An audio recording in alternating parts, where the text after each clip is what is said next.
The iPhone 17 Pro and 17 Pro Max come with a brand new design and a more advanced camera setup, along with enough changes to reaffirm their status as Apple's premium phones. But the cost is getting a Pro just went up, even if you are getting more storage as part of the deal. For the first time ever, there is a triple 48 megapixel camera system on board both the iPhone 17 Pro and 17 Pro Max. While the 48 megapixel main and 48 megapixel ultrawide are similar to the shooters on the iPhone 16 Pros, the new 48 megapixel telephoto with 4x optical zoom effectively gives the iPhone 17 Pro an 8x optical like quality performance. This should deliver even richer looking telephoto shots with the 8x camera crop yielding 12 megapixel photos. You get a maximum 40x digital zoom with photos, which is an improvement though still way behind the 100x zoom on the Galaxy S25 Ultra and Pixel 10 Pro XL.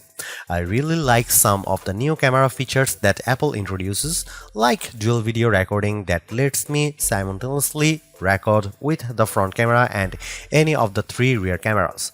My only minor complaint is that the resulting footage isn't saved as separate files but rather combined into just a single one.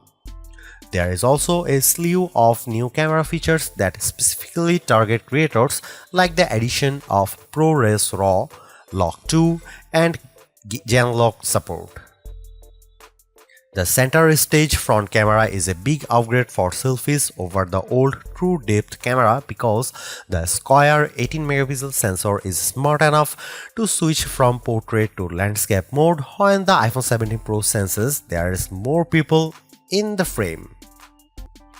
At $1,099 for the iPhone 17 Pro and $1,199 for the iPhone 17 Pro Max, Apple has held the line on pricing. Sort of like I mentioned earlier, the iPhone 17 Pro is $100 more, but you get 256GB storage to start, matching the base capacity of the Pro Max. Between the two, I would put my money on the iPhone 17 Pro Max because of its larger display and likely longer battery life, all while being only $100 more to pick up. The Pro looks almost cute by comparison, but it is certainly capable for a phone of its size.